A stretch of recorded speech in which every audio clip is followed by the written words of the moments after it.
I'm ready. It's good to know.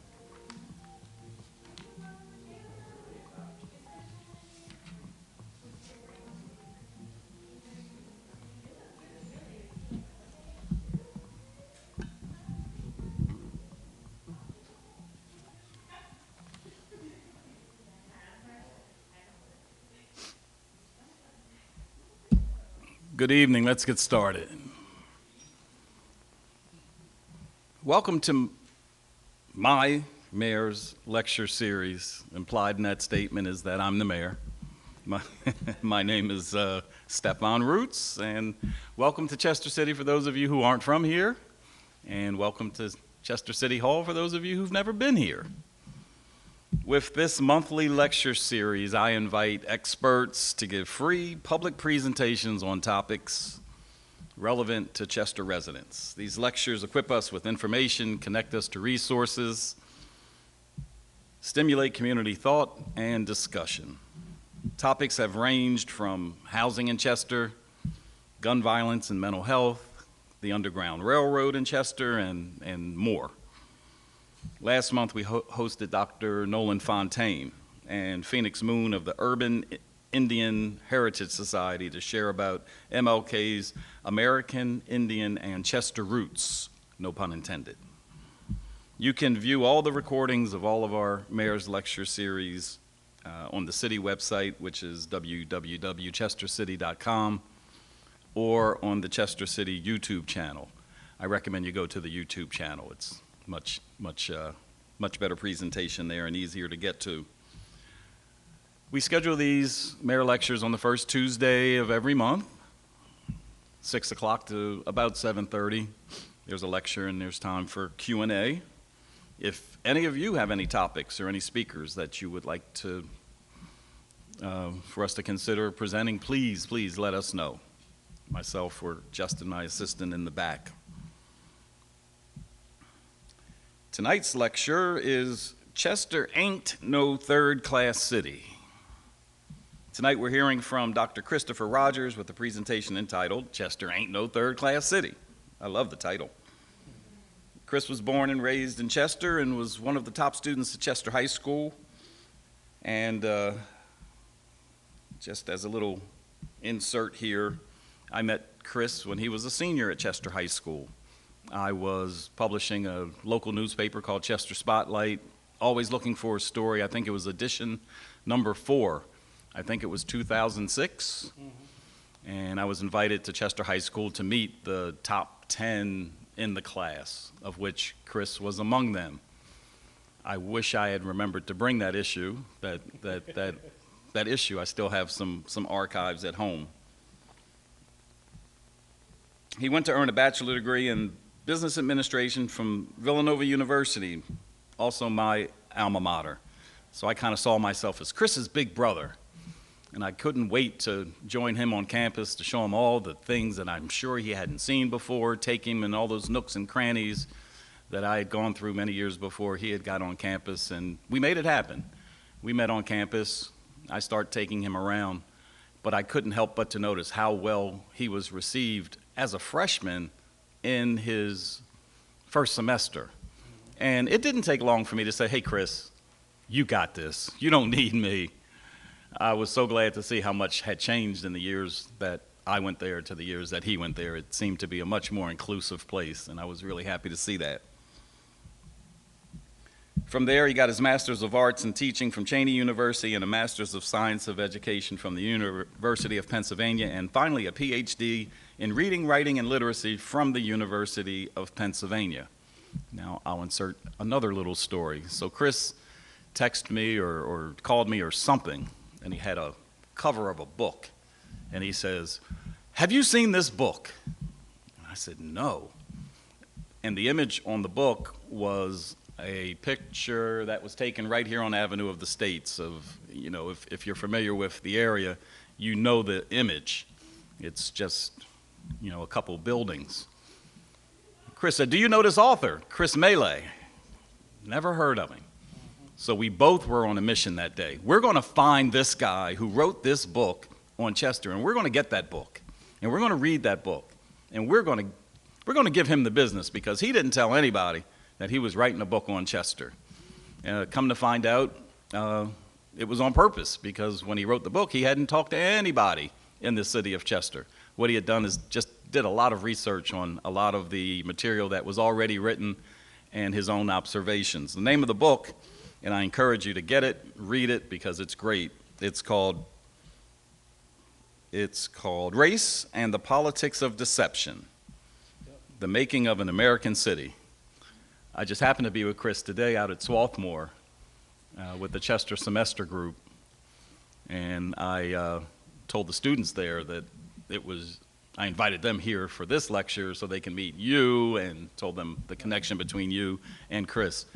Chris has turned out to be a jewel for the city of Chester. He didn't just write a book and go away. He wrote a book, and once we engaged him, brought him back to Chester, and had him meet the people of Chester, he absolutely fell in love with the place more than he would have ever imagined.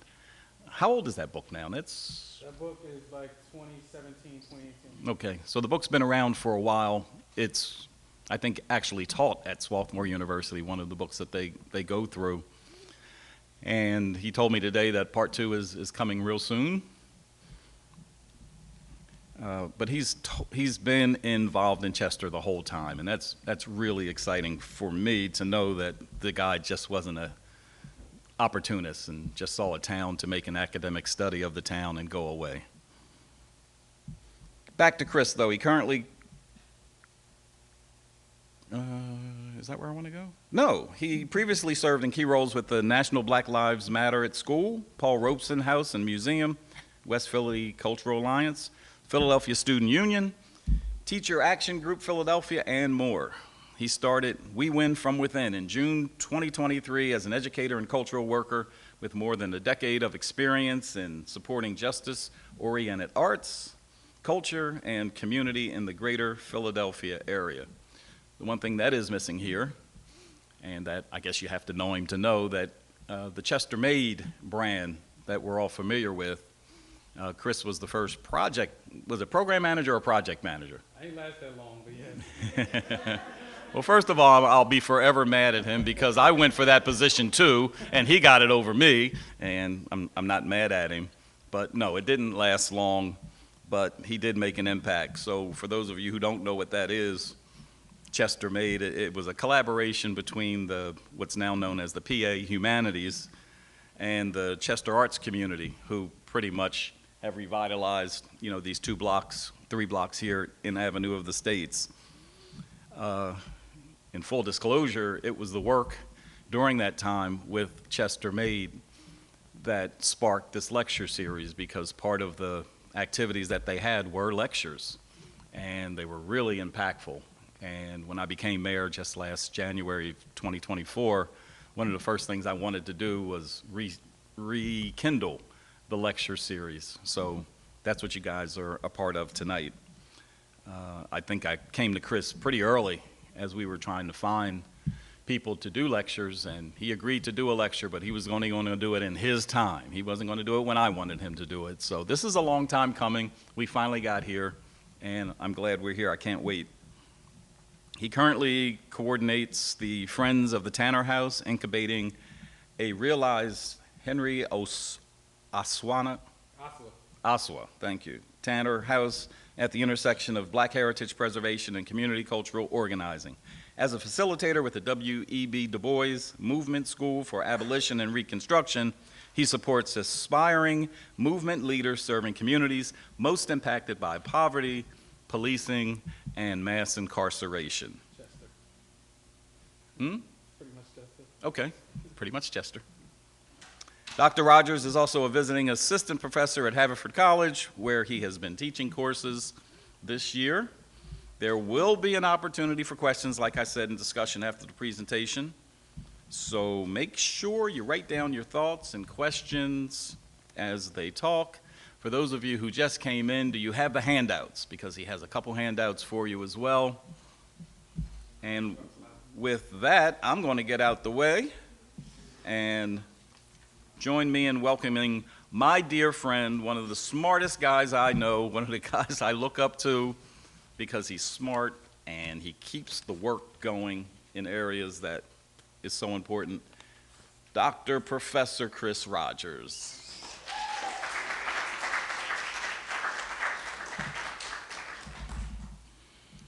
I really appreciate that, Stefan. Yes, we met when I was in high school. There was one Chester Spotlight issue that was dedicated to my class, Chester High class of 2006. I got a couple of my Chester High class of 2006 folks here in the room with me.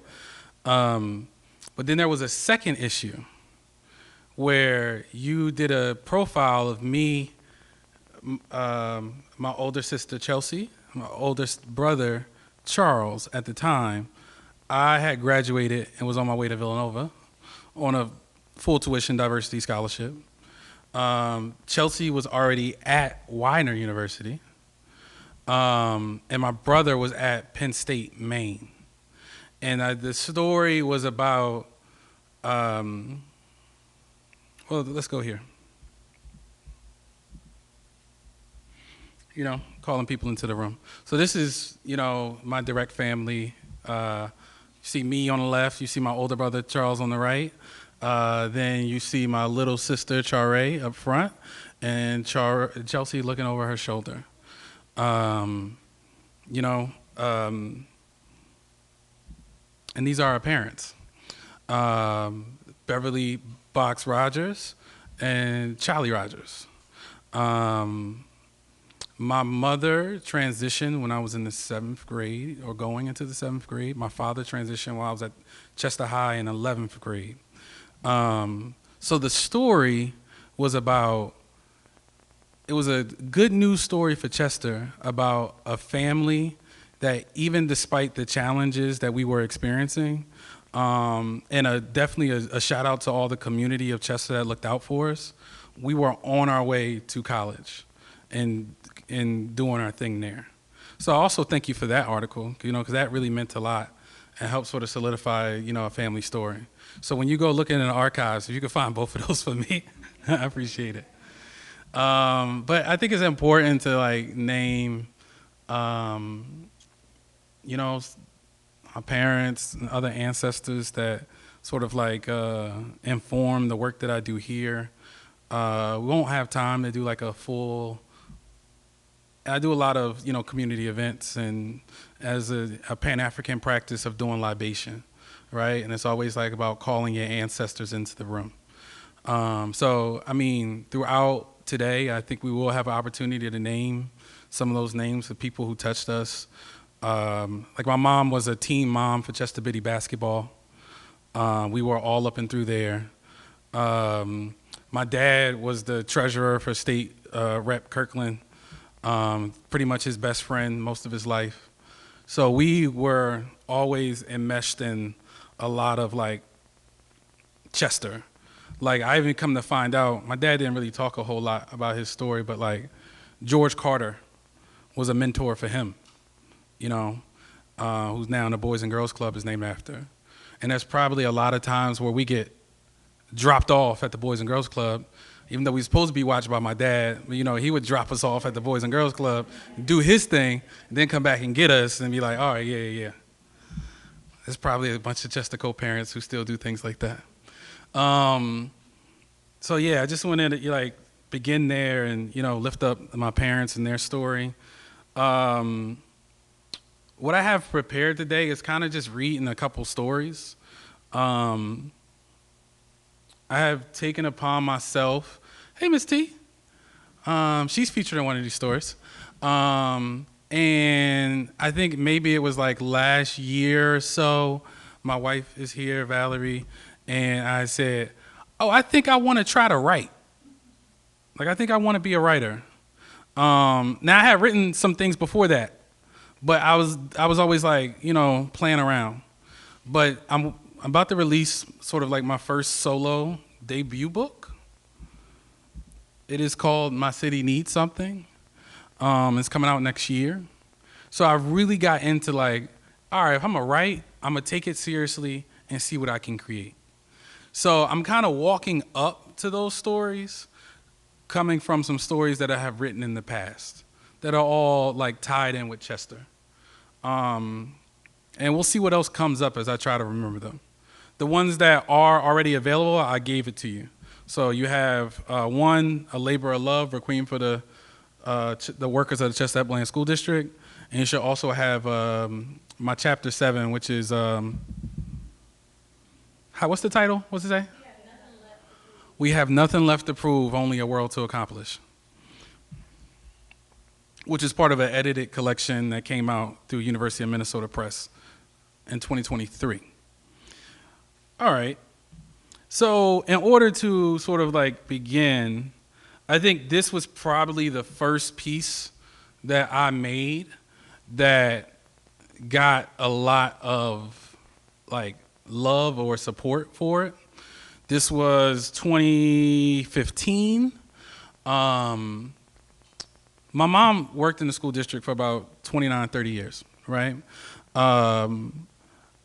Even when I was in high school, there's always a reason to protest when you're in the Chestnut Bland School District.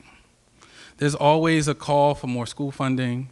I mean, it's multiple levels, right? There's the calls that we're organizing sort of like against or like the school board and the types of like local control. But then there's also the unifying calls that we have to do to the state in terms of like releasing more funding for black and brown schools, which is still an ongoing struggle, you know, even though they have a Supreme Court ruling that says they're supposed to equalize the funding. It is still a struggle. So this article comes out of a response to this announcement.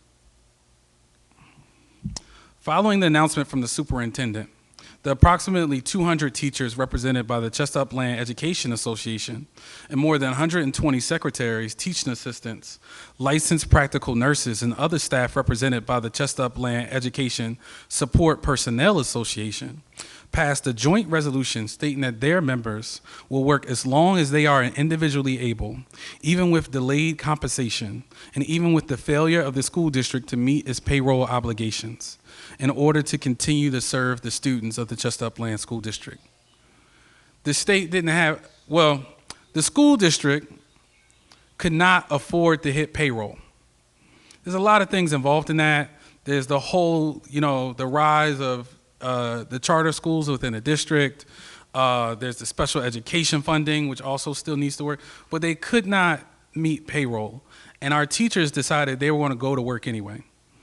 And I wrote an article that was in response to that, that in some ways tried to contextualize my experience within Chestnut Bland, within that sort of like call that I don't think anybody should be asked to make, you know? So you have it with you if you want to follow along on your paper. But I'm going to try to read it from here too. I was born in the city of Chester, PA, to loving black city-serving parents, including my mother, who spent half her lifetime serving the families of the Chestnut Bland School District, while also raising 4 young black children. To this day, I'm reminded of my mother by countless city residents on street corners and in public parks with bittersweet recognition. Your mom was Miss Rogers, and I know the student that I'm thinking about as I say this, because he lived on our block. And he would run, I think he was throwing rocks at our car at one point. And then you like have a conversation and you figure out stuff like this. Your mom was Miss Rogers? Damn, that was my teacher, 3rd grade, Weatherville Elementary. Yup, that's my mom. I remember when she got sick. She started taking a lot of days. Then the next year they had somebody new in there. I never knew what happened. Breast cancer. Damn, yeah, I was messed up when I heard she passed. She was real. I hear y'all made it out though, you know, college and everything. So what you up to now? Maintaining, working, teaching. I probably had this conversation numerous times, you know, and folks figuring out and beginning to map it together that my mom was Miss Rogers. Truly, the relationship with Chester's longtime educators has been treasured throughout the city. As with all underperforming in urban schools, we had a string of unqualified ones that looked at us with disdain and expected us to fail. There were also ones that we ourselves deemed unqualified for our own reasons, even some in youthful rebellion. I'll be trying to explain this. I work in schools now. And I was like, I know the feeling of students who are trying to make their teacher quit. I've been there. And you're trying to break some. I was like, you're not going to break me. But all right.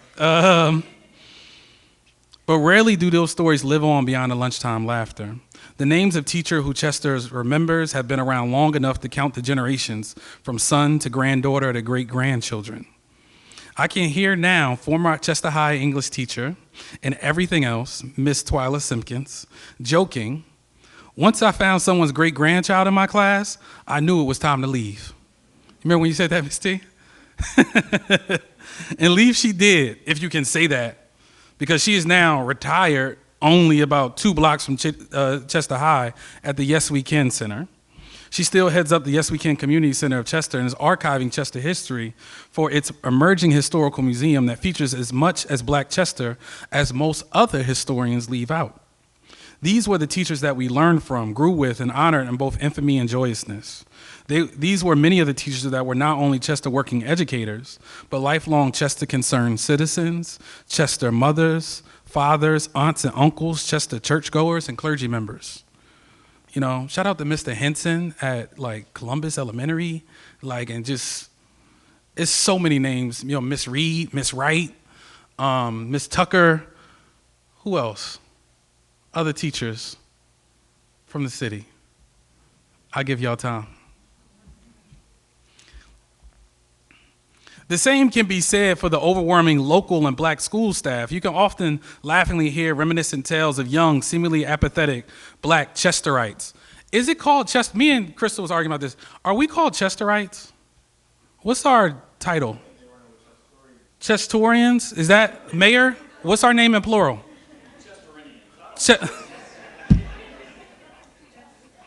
I knew nobody knew. Who stormed the stairwells to escape school security guards. Shout out to Mr. Bayak.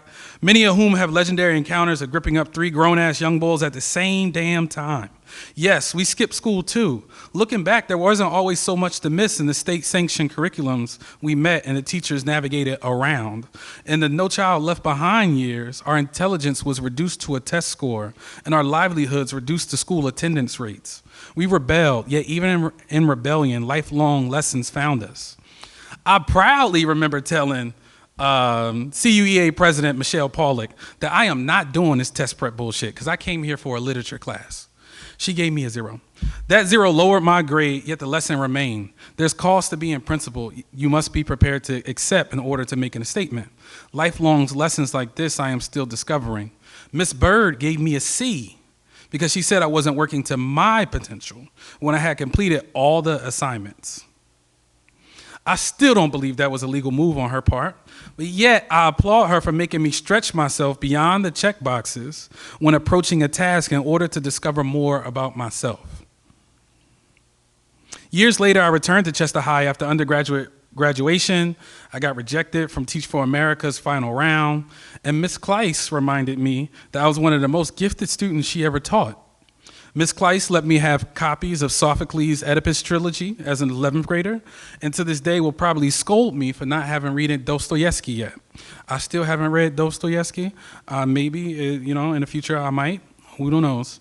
Also, if Miss Kleiss was here, I would say I cheated on her poetry unit because I was listening to Nas, and I knew she wasn't listening to Nas, so I just took like a verse and I switched a couple words and I turned it in, and she put it up on her classroom wall. I should probably apologize for that.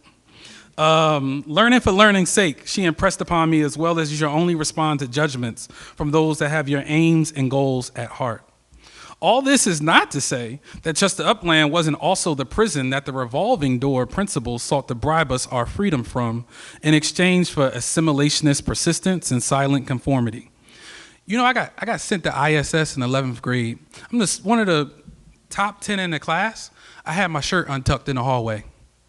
They sent me to ISS. I don't know what that was supposed to teach me.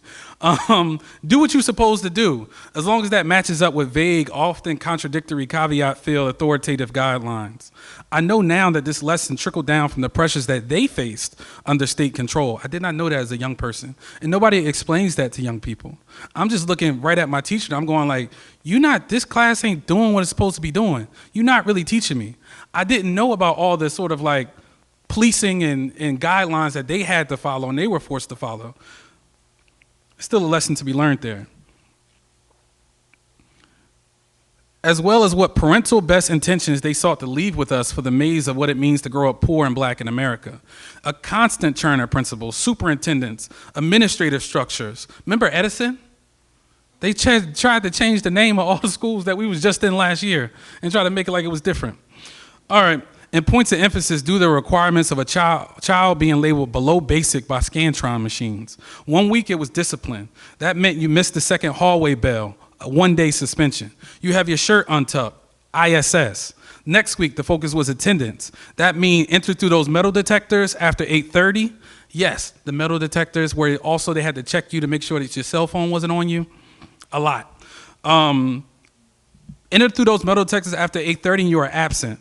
Enough absences and the police are knocking at your mother's door with citation and/or jail time. It was doubly hard for students to keep up because even our teachers and staff had trouble remembering the policies. I'm looking at Miss T because you could probably talk about that.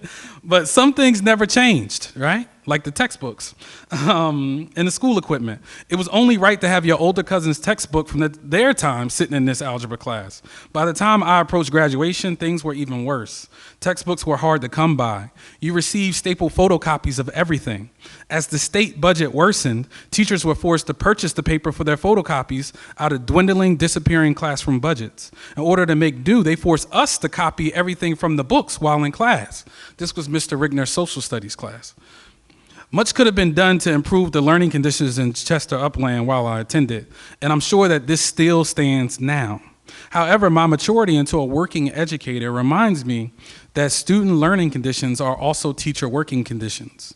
With much naivete, one could believe that this perpetual lacking and incessant police state is what Chester educators accepted for us, and not what they tooth and nail were fighting against in every union meeting, every school board gathering, and voting booth you would have encountered. Adding more to our single stories of comfortable tolerance was needed to understand the magnanimity of the issues at play.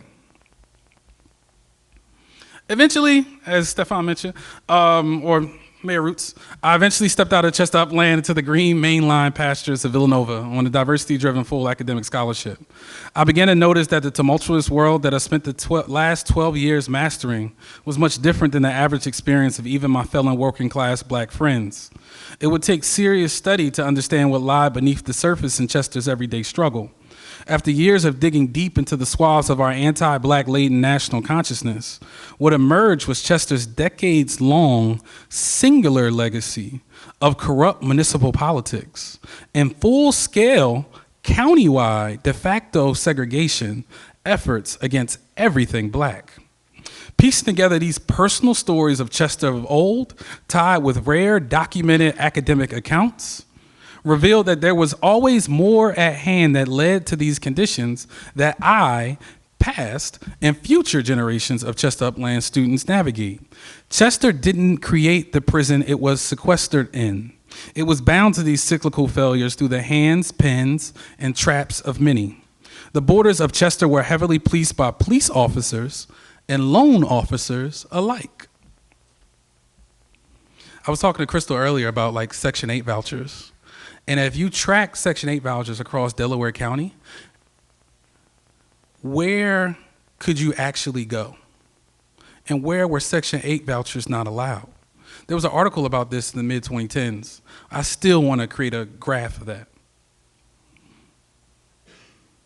Some injustices were more outright than others. John McClure, everybody here know John McClure, know that name? It's an important name. One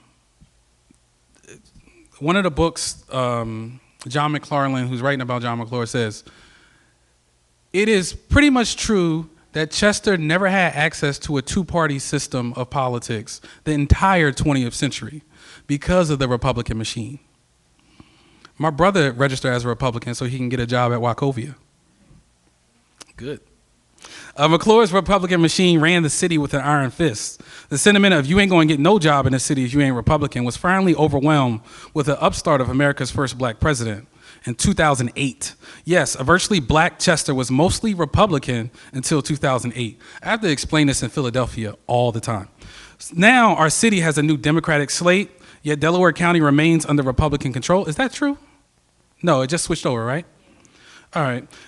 And the strategy of control from within now feels eerily closer to imperialist rule. You never know who decides what anymore. Now, I know that's true, because we got like how many receivers and how many oversight commissions? I do not know. Other insidious truths would take me by surprise. Come to find out, the elementary school lead poisoning poster contest, where my older brother won a $25 savings bond, was the outcome of a court settlement that had proven lead exposure in the city opened a real threat to our life chances. And the way to do that, you had to make a poster about lead. There was no, and there's still to this day, not a comprehensive lead assessment in Delaware County. There's a lot of work to be done there. I'm happy that we do have a new lead task force who's working on that. The asthma camp that would have gifted us, you remember this, Naj? The asthma camp that would have gifted us to the premium health flex was the outcome of another court settlement, which knew that the toxic industrial businesses on the city's west end were ruining our lungs. This was the air that we breathed on our walk to school. This was the landscape in which we were to believe that a local housing property tax base would lay the foundation for our future. Of course, it wasn't enough. Due to the constant policy-driven dysfunction, Chester Upland was maintained under some form of state control pretty much the entire time I attended. The buck was passed from one failed intervention to another, with the only constant being the commitment to fix it solely this time.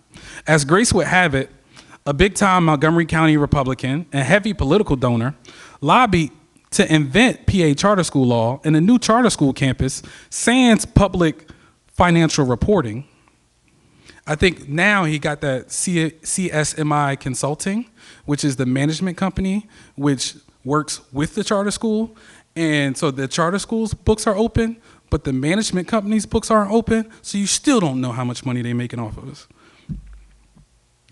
The financial reporting began to grow off 291, promising families to be everything that Chester Upland, not state watchdogs, failed to provide. Underneath this charter school law, Chester Community Charter School is supposed to get their money off top for every kid enrolled without any enrollment caps. Chester Upland currently owes them money for some of those children. This is what the Delaware County judge says makes Governor Wolf's proposal to erase Chester Upland's structural deficit invalid, because we owe the charter school. Since reaching voting age, I've been increasingly dismissive of the faulty hope that local politicians toss to the Chester electorate for votes. The pipe dream that somehow we could break the city free from these historic handcuffs and right the Clipper ship, which is our beloved high school mascot and citywide insignia, through sincere, God-fearing planning and policy maneuvering within a united city effort. With all their best intentions, one can surely see that the job requires more.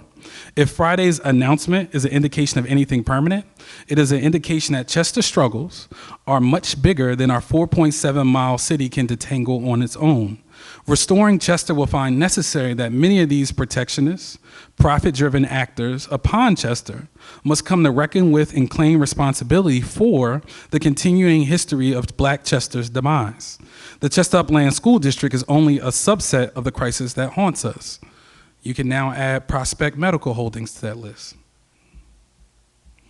Yet that would take their self-recognition within what they determine to be our disconnected failures, due to our own internal mismanagement beyond the purview of their controlling factions and their influential promises, or their opportunity zones, if you will. That would take accountability on behalf of statewide policymakers to acknowledge that they have failed Chester. I would love to just hear that one time in my life from anyone. Chester, Delaware County, the state, anyone. Maybe they are afraid to do this because they know there are so many Pennsylvania areas where these truths would have to be acknowledged. Chester is unique, but not alone. Restoration will ultimately take the personal courage to respond to the collective, cumulative, and continuing policies that strangle Chester's children's dream of a safe, joyous, and fulfilling life with love, respect, and dedication. That personal courage is most certainly exemplified in the joint resolutions that Chester Upland workers have set forth. It's downright difficult to take hold of an arduous, complicated, wide-encompassing problem and move forward into a discomforting, uncertain future with a passion to serve. Add in a lack of clarity whether you'll be able to provide balance for yourself or your dependents. But out of love, you take that step. That is what Chester Upland educators are teaching us right now, all without pay. That's my first essay.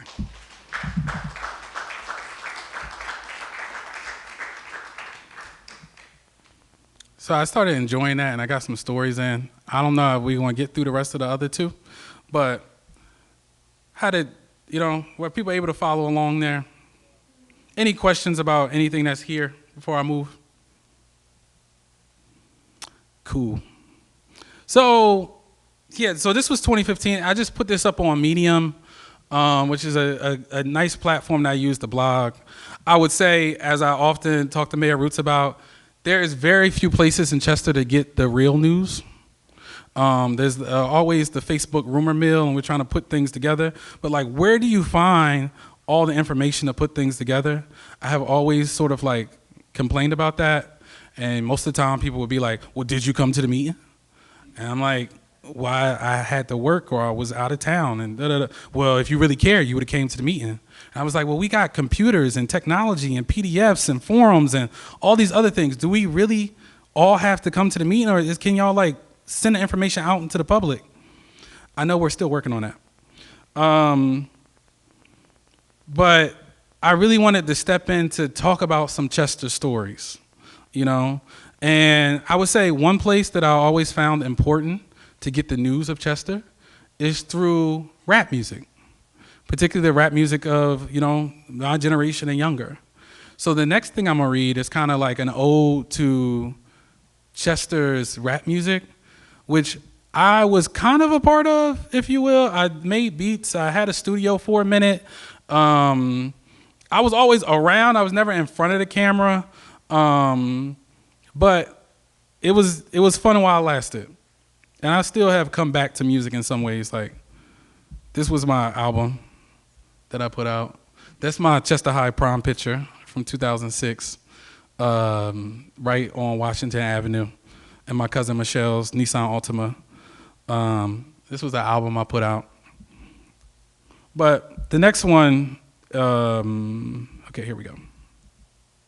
So I'm only going to read part of it. But the essay is part of a collection from University of Minnesota Press. And the throw of it is what they're calling like anti-citizenship. And what they mean by that is that the idea of educating folks for citizenship is always usually seen as like you have to conform to like what, quote unquote, I guess in this world, what Trump and Elon want you to be, right? But the idea of being an anti-citizen is questioning what citizenship really means. So this whole collection is about how young folks question what citizenship really means and what it should mean. So this is where this essay comes in. And the title, We Have Nothing Left to Prove, Yet a Whole New World to Accomplish, which was me putting together two different things. One from Steph Curry, who says, I have a lot to accomplish, but I don't have anything to prove. It's a subtle difference there. And secondly, from Walter Rodney, who says, we are virtually forced into the invidious position of proving our humanity by citing historical antecedents. Yet the evidence is often submitted to the white racists for sanction. If there is to be any proving of our humanity, it must be by revolutionary means. Meaning we have to like show. Show, don't tell. So I want to begin on 165, if you're following along, the section that says becoming unavailable for servitude and choosing community.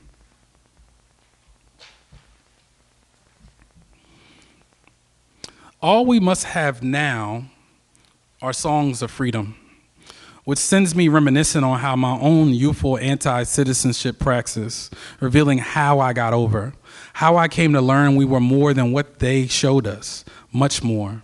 You see, it was hip-hop that first, I should really just say rap. It was rap that first possessed me as a cis hetero black male growing up in Chester, PA, not too far outside Philadelphia.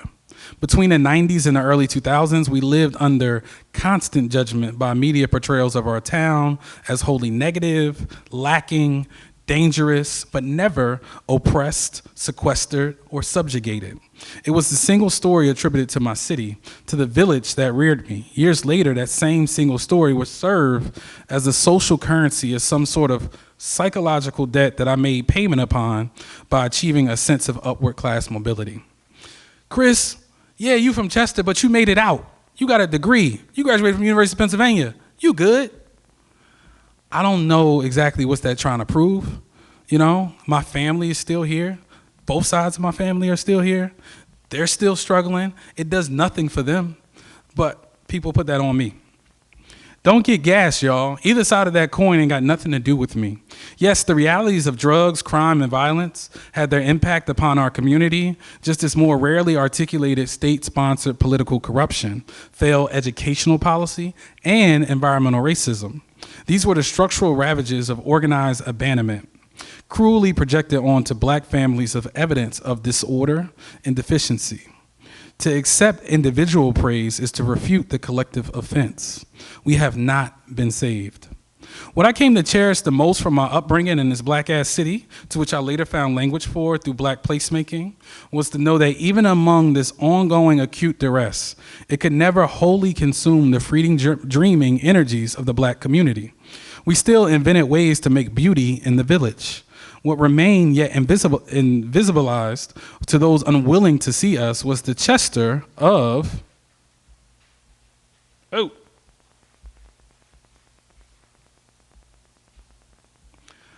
neighborhood block parties, playground basketball tournaments, church revivals, candlelight vigils, etc. It was the variously communally improvised ways we built community, grieved for community, and planned for a future together in this 4.7-mile city, in spite of the fundamentally racialized and racist structuring of urban space. It became a path-breaking realization to perceive that the Chester I loved and that loved me was a world away from a state-architected municipal, electoral, and economic chaos. Which is to say that the Chester I love is not exactly the same Chester that's in bankruptcy.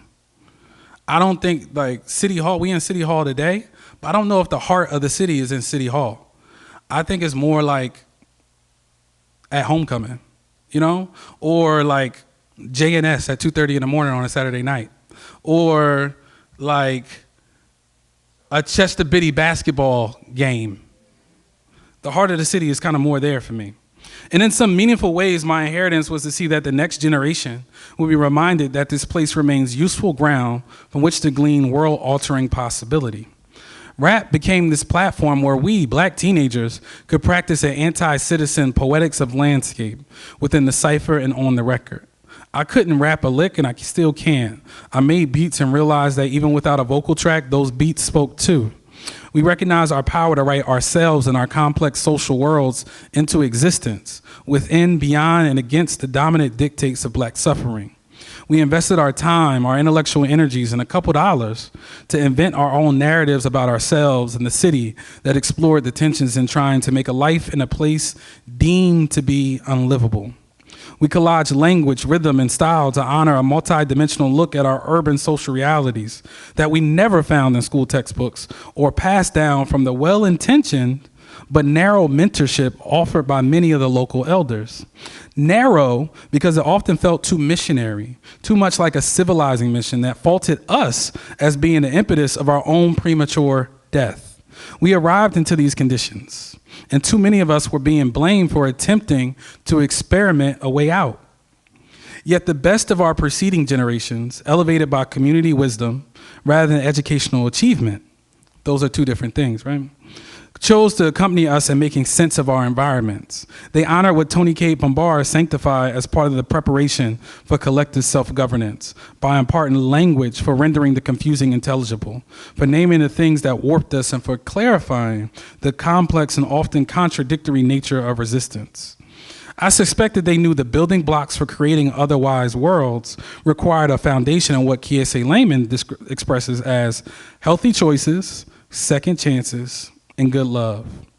They believed not in the music that we created itself, but in our capacity to commune, compose, and self-reflect as necessary survival skills.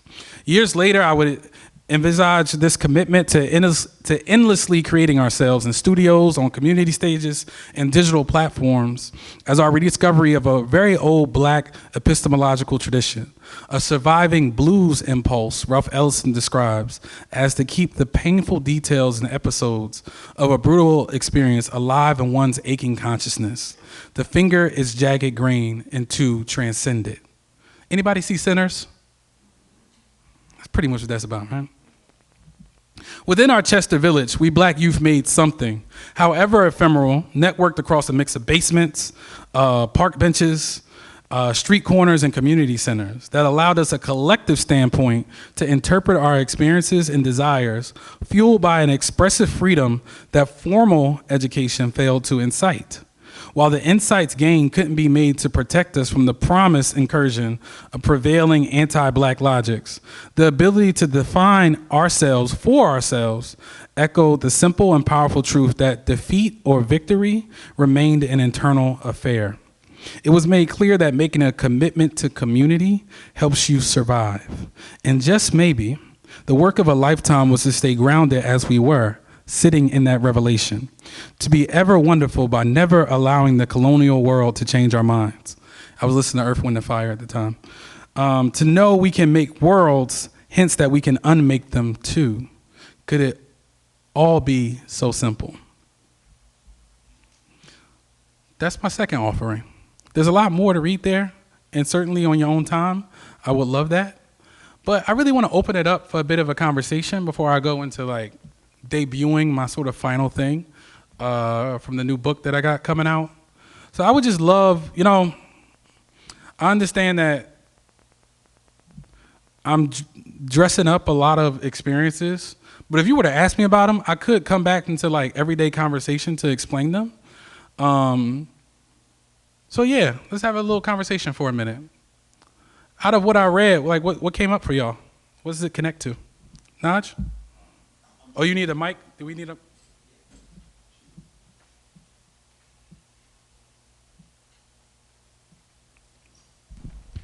Hey, I'm cheating a little bit because I actually know Chris personally.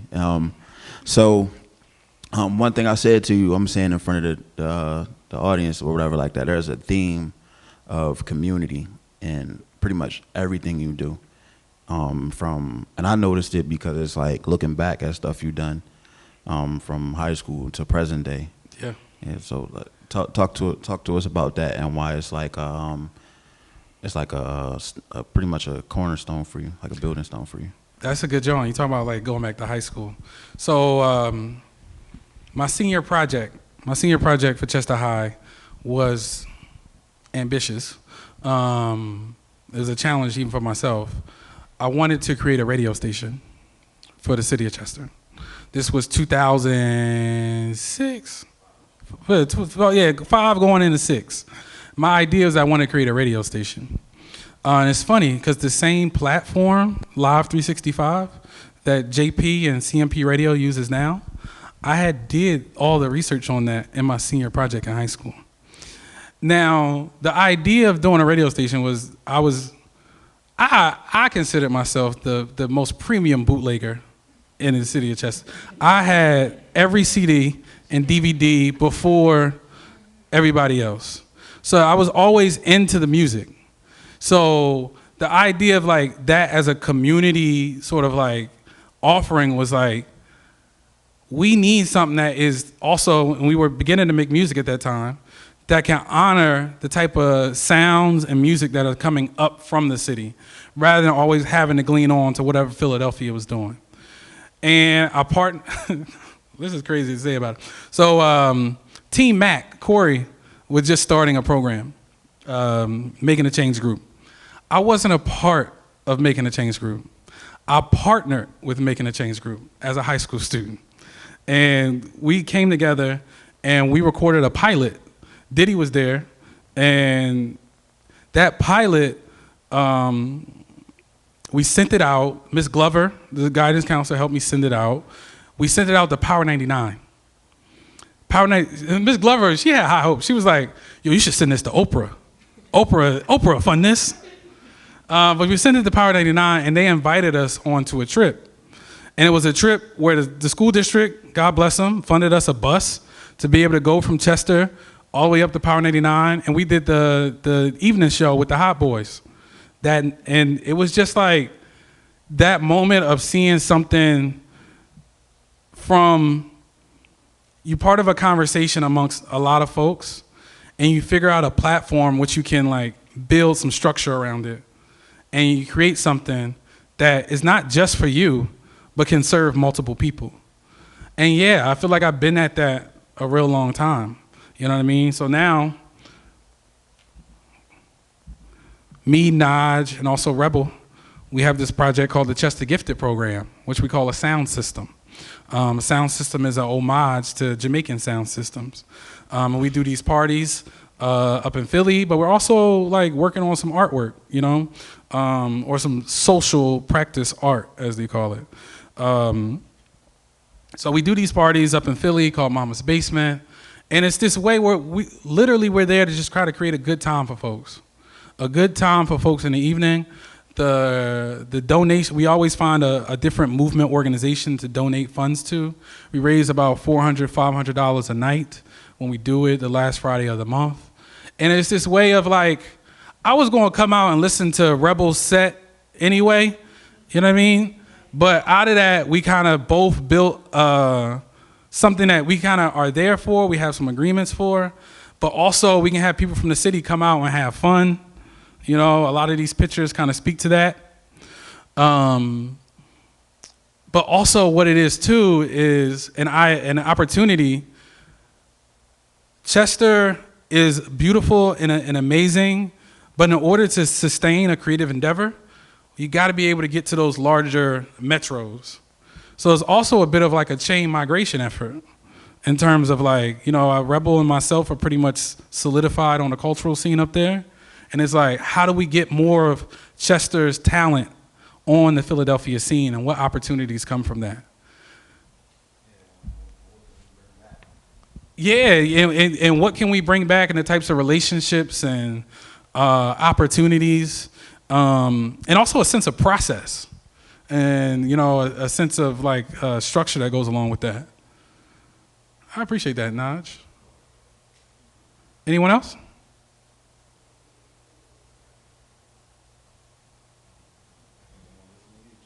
All right. So I go to the, you know, head into a bit of the final one. So this is my book, which is coming out next year. It's called My City Needs Something. I'm definitely playing on the fact that my city is both Chester, but also Philadelphia in some ways. I've been organizing in Philadelphia for like the past 10 years. The song itself is a song from P&B Rock, who's from Uptown, a rapper who worked with Marv. Marv produced some stuff for him. And he was certainly on his way and had sort of like solidified a national career. And then a tragic incident at Roscoe's Chicken and Waffles in LA left him, you know, he made transition after that. So this song is kind of like a tribute to be in conversation with P&B Rock, or this book. I'm working with my guy, Kareem Brown, who did all the photos.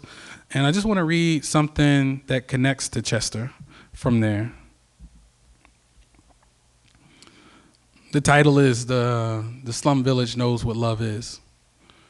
I hope people know who Slum Village is. Maybe. Allow this. This is the image that Kareem sent to me, which I used as the sort of like beginning to the story. It begins with a couple epigraphs. I'll read the first two. If there is anything I could offer young artists, I would say, be boldly where you want to be and really, really be there. Second, the ward, the bottom, the ghetto, is an urban commons where the poor assemble, improvise the forms of life, experiment with freedom, and refuse the menial existence scripted for them. That's Sadia Hartman.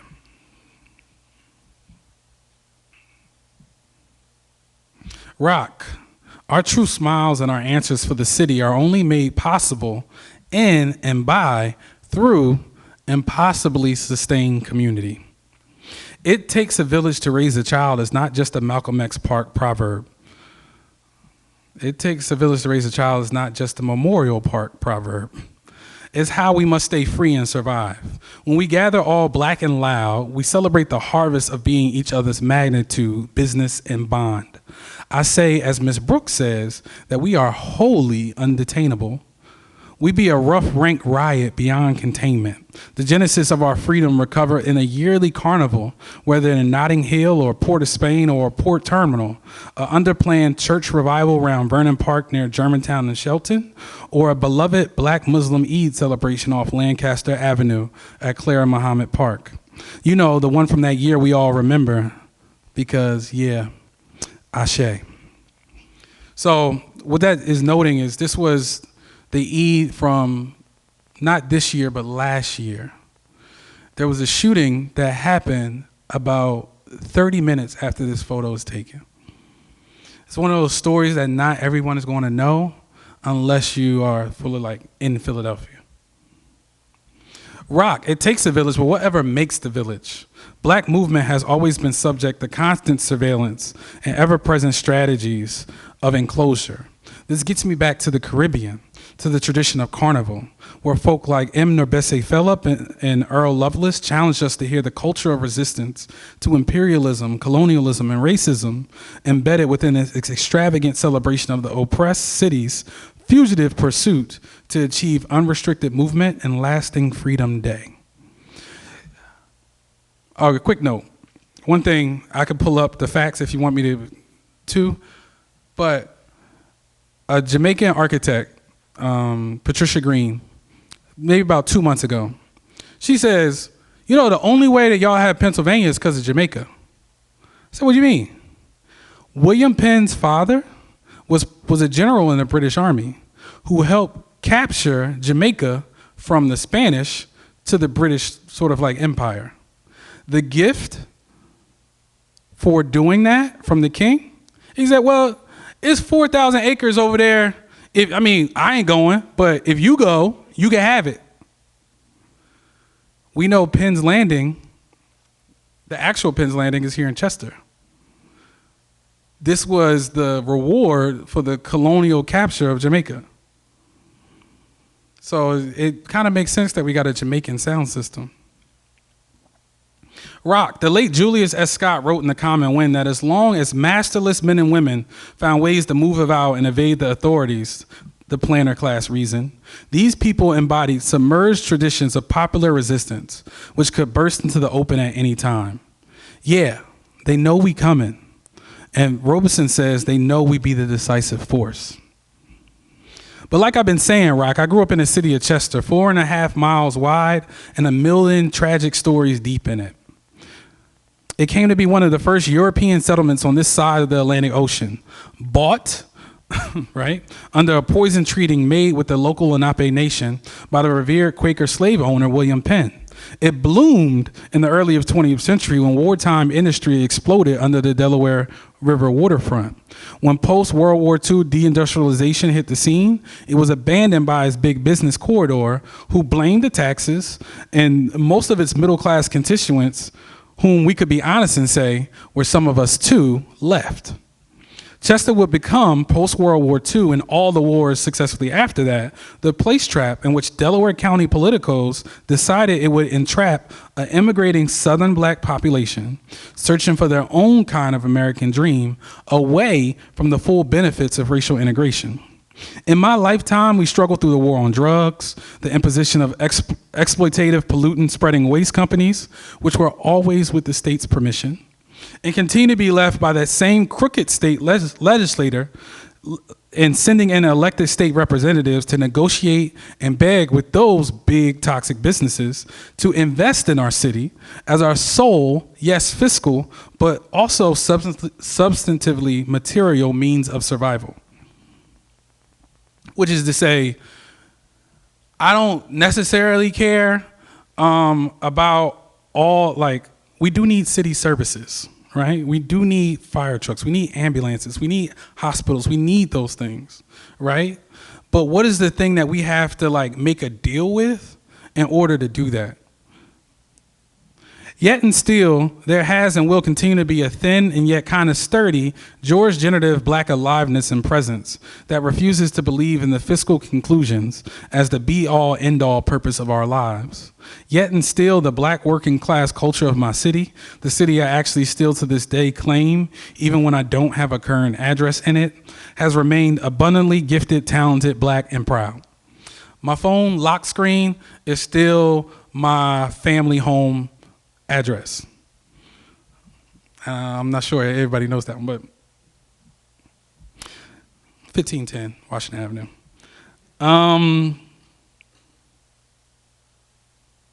We have remained abundantly gifted, talented, black, and proud. We produce tons of musical stars who would never get all the money they deserve. Scores of basketball legends who were eventually cheated out the game. We need justice for Zane Shaw, the #1 scorer in Chester High basketball history, you know? And most importantly, rebelliously thick-loving black family assemblages, because we are all related somehow in this city. I'm not the one who can explain it, but usually I have to ask a family member to explain how we related. Right, and it's a whole thing. But we're committed to striving, rehearsing, and performing decent, dignified lives against the master's narrative of systematic, institutionalized injustice and premature death. It is in this way, in the humble and sincere, constant but not always present city activities of our teachers, our coaches, our preachers, our nurses, our artists, our activists, our caregivers, and a host of a whole lot of other real important folk who don't be getting their credit in these lists, that we have been able to discover or distill or rediscover 5011 ways to remain vividly and dangerously alive. We flex even further by crafting spaces of insurgent joy, manufactured from everyday double dares of improvised reinvention, like selling snow, indoor snowballs, David Hammonds, it's the artist, trying to dodge the unlivable destinies that is at all times inevitably placed in front of us. Rock, they stay forgetting the ways that we have continuously strived for excellence in spite of all those folk who stay indifferent to our lives and are always actively creating new traps, obstacles, and loopholes. It's like they can't hear those sounds, our true black blues. Ellison, with a drink in his hand, might just say that they may remain oblivious to recognize that our black livelihoods resides on those lower, otherwise frequencies. That's an invisible man. But we stay attuned and we stay in tune and we remember us. All right, I'll go one more section. Be safe. Text me when you get home is a common party exit refrain that Chester folks say. I like Chester folk better than Chesterite. I might have to just stay with that. Chester folk. In a city rife with multiple scales of violence and legacies of intergenerational trauma, you never know what might be around the corner. We live with that around the corner fear on the daily basis. It is infused into Chester High's dim hallways, the greased food platters at Shoel's, and certainly it's all up in the residue of the bar table at Hayes Lounge. We know the only way to assuage that fear is through impossibly sustained gestures of care. Care can be found in the way that we wish everyone a safe trip home, yet more expansively, it can be found in the way that we look to one another for a reminder of our own absolution when there's so much beyond our control. We step into one another's struggle. Make sure that everyone has a plate to eat at the Chester Park Cookout. Make sure that everyone has something to sip at Chester High Homecoming. When one of us loses someone close in our family, there are group texts and real-life group chats wishing them well and asking them if anything is needed. When funeral calls are overwhelming, as they so assuredly are, local funeral directors pledge reasonably doubtful payment schedules, and other extended families reach out to many of the city's beloved independent businesses for hosting a donation jar. I'm always thankful for the Chester's funeral homes who, they just make it work. I think one of our cousins worked there. In my city, during our whole city's graduation week, well-wishers stand from the front porch and nod, smile, congratulate, give it up to the new cohort of Chester's future, hanging out the window of their mama car with their ratchet-ass friends. Ain't none of us forgot we live in dark, suspect, and untrustful times. Yet we refuse to succumb to believing that everyone around us all the time is a threat to our own foretold demise. Well, in a way that is true for all of us all the time. You can't call it sometimes. Sometimes life gets the best of us, and we lose hold of the wheel, but not the trigger of a stolen 38. In this chaotic, confusing, definitely stupid, yet unpredictably harmful ways-ass political moment we find ourselves in, there is much that the world could gain from standing witness to how we Chester folk be doing more than just surviving, with a little bit of earth and the big hearts of gritty love we be having, more than we can ever present the provenance suggesting we own.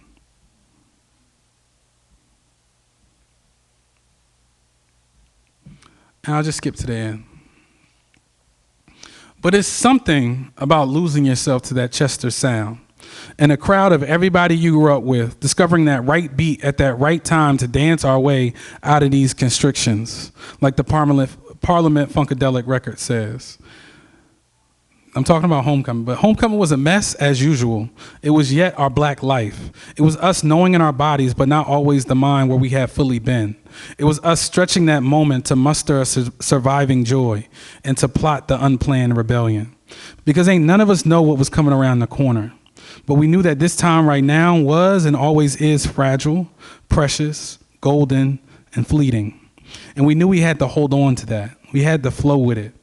We knew that these moments was what made us us. And in us being us, there's all we need if we can only stay focused on what freedom we supposed to want, if we do indeed really want to be well. Thank you.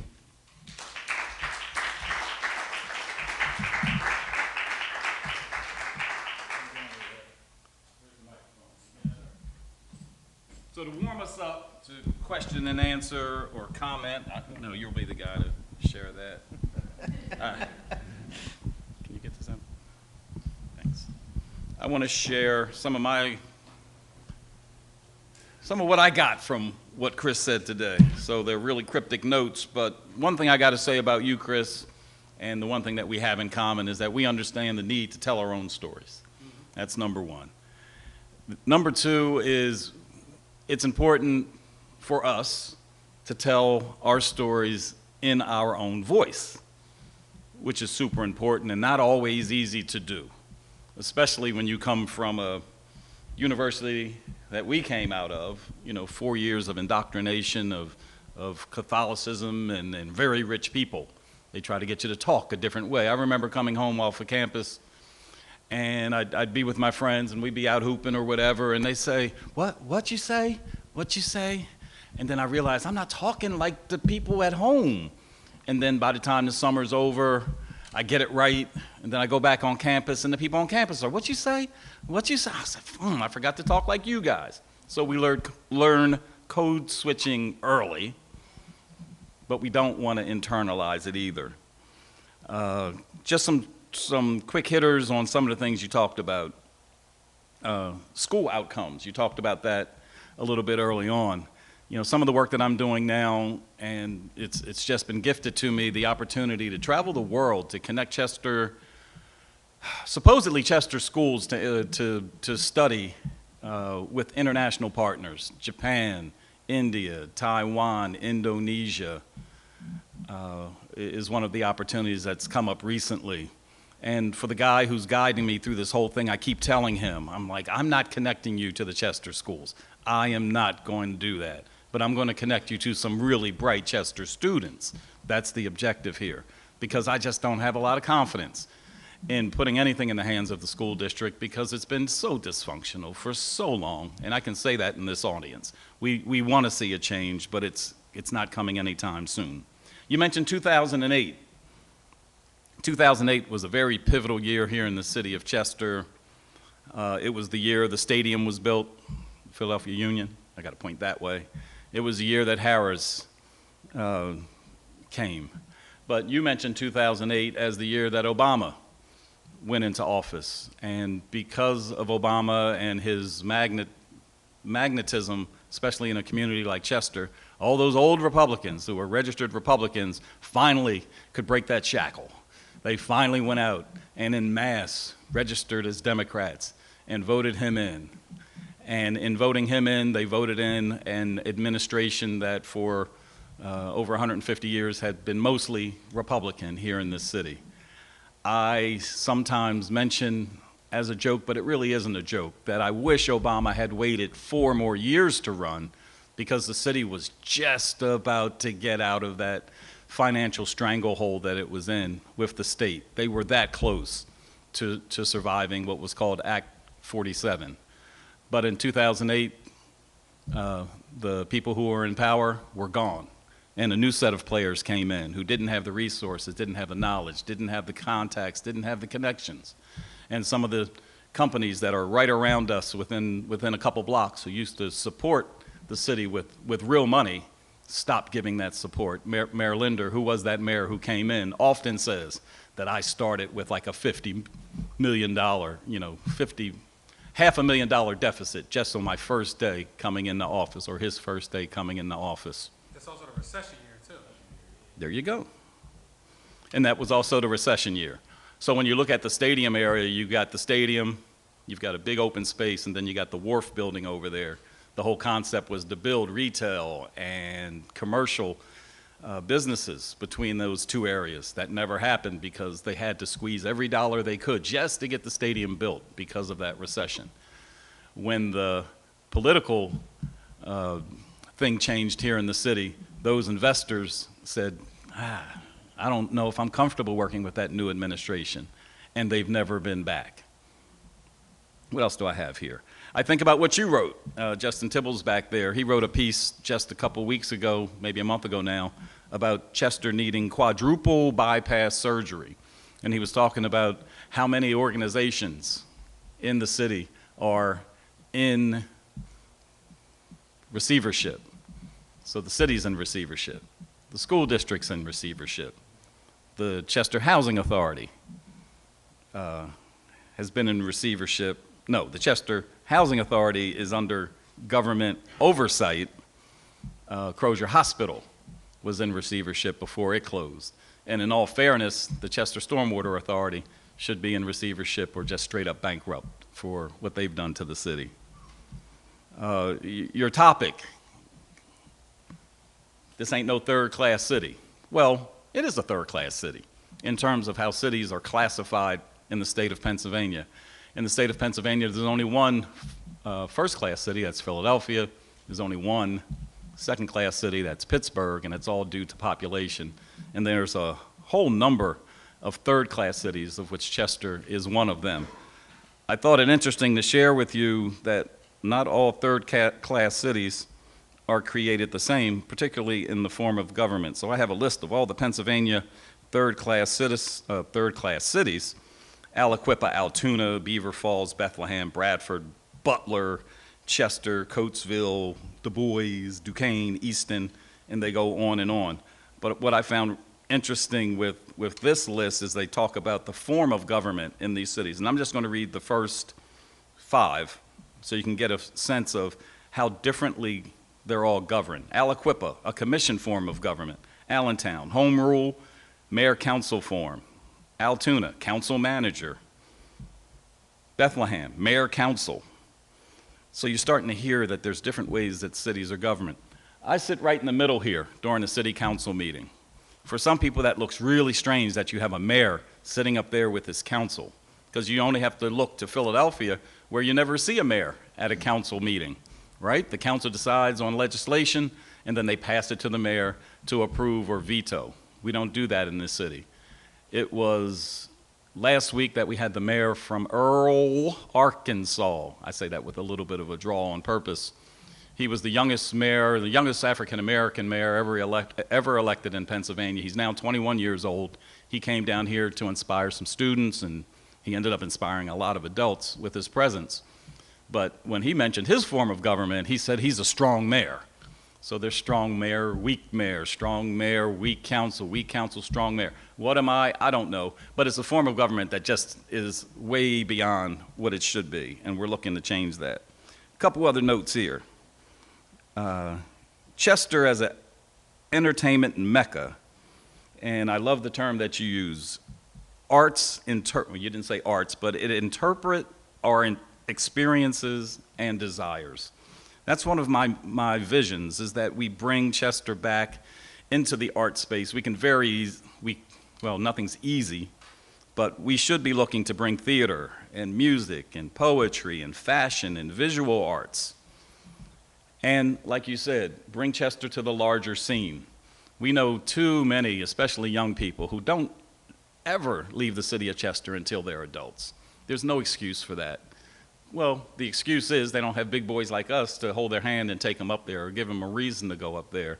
But transportation-wise, we have a transportation center blocks from here.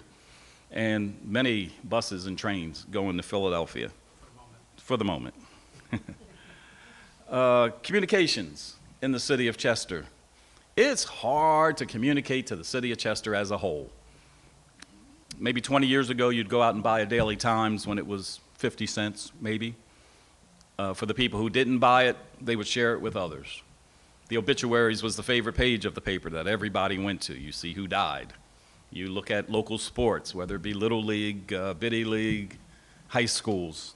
Now, nobody's buying a newspaper. Who would? It's $2.50, $3. You're like, you can't afford a newspaper. So what do we do now? Chester's water cooler is Facebook. That's where all the communications take place. I always say Facebook casts a big net, but it has a lot of holes in the net. So you need to supplement those holes with other things because the older people aren't on Facebook. I can spit out a newspaper tomorrow if I wanted to, but I know it's only the older citizens who would love to have that newsprint in their hand, getting ink and turning pages. Young folks don't want to look at a newspaper.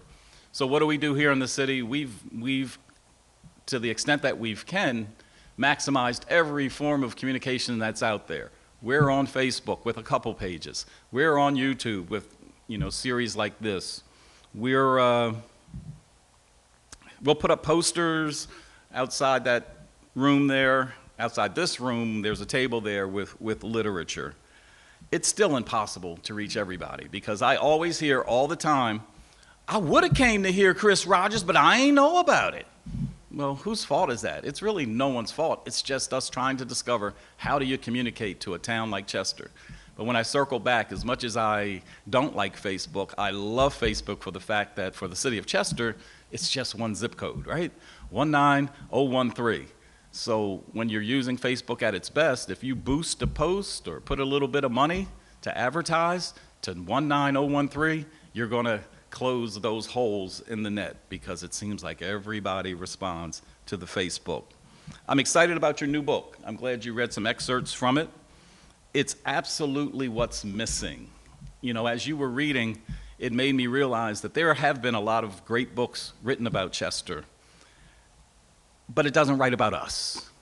It writes about how Chester has changed from what it was, an industrial, big boy, to just a hollowed out town with us being left. But no one talks about us in our voice. So just a little bit that you shared today, I can't wait till you finish because I want to read and learn about us from your perspective. There's a lot of years between us at Chester High School. I graduated in '76. I graduated in '78. He graduates in 2006. His experiences are far different than mine when I was at Chester High School. So we always need to hear from all the generations, but it's your generation and younger that are going to shape this city, that's going to mold this city, that's going to change this city, and you have to be bold enough to do it. You just can't continue to sit back and wish, or as they do to me, and poor Justin back there, he gets all of my phone calls. My phone has never rung in my office because all the phone calls come to him, and he's even surprised how many people just call City Hall to talk to the mayor. He's like, where else do people do this? What was it? It was Monday, yesterday. We had more walk-ins than an emergency room. I mean, people just walk in, I want to see the mayor. Like, what? Like, we just sit here just absolutely amazed that people think they can just walk in and talk to the mayor. He runs interference, he does constituent services, which basically means he solves people's problems in a way that's super extraordinary. And I really thank him for that. Speaking of books and speaking of writing and talking about the Chester story, I wrote a book back in 2012. It's called Toxic Man, the Melvin Wade story. Anybody over 40, don't answer this, but does anybody know who Melvin Wade is? All right, great. That's why you need to read the book. But he was a Chester guy, grew up, well, I don't know when he grew up. I'm not going to go there.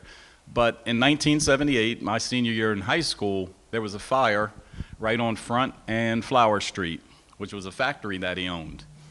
What caught on fire was industrial liquid waste, which would now be called hazardous waste. They were just drums of chemicals that were piling up at his spot. That was an abandoned rubber reclamation factory. So what he did was burn tires and turned it into real rubber. He bought the factory, and he was a very proud man. If he was in business today, he would be revered by the hip-hop community because he was braggadocious. He was all about his money. He wanted to be the richest black guy around, and he was the richest black guy in Delaware County, and he was hated for it.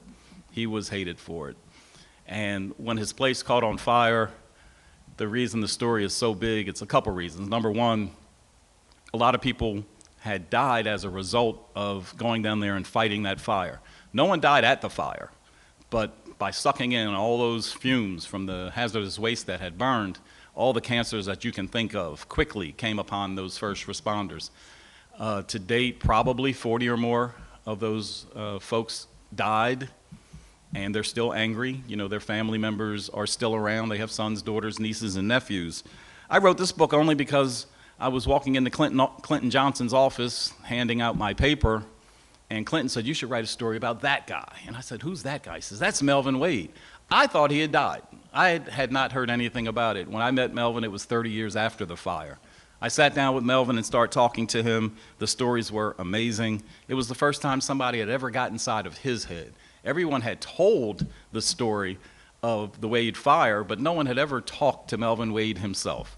So that's what this book is all about. It's all about telling our own stories. I hope I warmed you up to ask some questions or to give some comments as to what you heard today. The questions are going to be answered by him. I'm just going to lay back. So the floor is yours. I said we usually finish at 7:30, but we don't have to finish at 7:30. Number one, it's still daylight. Number two, Pete downstairs is making overtime, and he don't mind staying another half hour. So what do you got? Give me some hands. Let me see some hands. I want to see somebody say something about something, because he dropped a few bombs out here tonight. Mrs. T. I'm concerned, Chris, because I think I'm reasonably intelligent, but I had trouble sometimes with what you were saying, the understanding. Right. And I would stick to it, but I'm not sure that others would. Yes. I'm also concerned because I'm working on a book, and it tells how I survived. And I'm not saying like I survived. Mm-hmm. And so I'm glad to hear what you're saying, because it connects with what I will be writing, because I feel the need to help teachers survive, because this city, this district, is failing them. You're in Philadelphia. How do you ignite Chester? I'm going to come to that last one in a minute. But I think, like, I recognize this, so I think the first thing is I grew up on rap music. I grew up on music about communities that were not Chester, and in order to figure out how to understand it, I had to listen to it a lot. And I had to figure out how to sit with it. And I think in some ways what I'm doing with this project is trying to mimic that sort of like feeling of like, yeah, you might not get it on the first time or the third time, but the question is, are you willing to like keep going? And I get into arguments with friends all the time, writer friends, who are like, why don't you just explain? I'm like, because a lot of it is based on memory. A lot of it is based on a sense of like presence. And I want people to like work through it. And I feel like my best reading experiences have been like, I don't get it, but it's something interesting happening. And I need to sit with it until figure it out. So I feel like that's something I am working on. We'll see what this book project does, but over time, I hope to get better at it. But I think the survival thing to me is about the community piece. Like a story I often say is like, I don't know when I lived in Chester, I don't know if I ever got a real inspection. I knew that we always had somebody who could make sure that we got our inspection stickers, no matter what condition our car was in.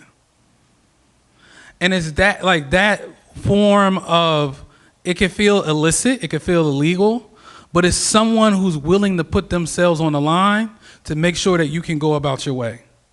And I feel like it wasn't, and I do a lot of organizing activism now, and it's like, a lot of people want to say like it's about, like, yes, we want the revolution and we want liberation. I'm like, but I don't think that's what held us together in Chester. I think we were held together by the fact that we was like all one step away from a tragedy together. And that if you could help somebody not do that, maybe in some way they'd come back and help you. And I think like, so that sort of like survival, it really helped at Villanova. You know what I mean? Like, the reason why, and Charé knows this because Charé went to Villanova after me, the reason why I had such a big community at Villanova is because me and my homies worked dining services. So that means if you didn't have no food, you didn't have no money, you needed to get something to eat, it means you had to go through us. You know what I mean? So we created our own sort of internal economies, right? And from that, we built these sort of support networks to make sure folks was taken care of. And I feel like that piece, even for like teachers now, is important.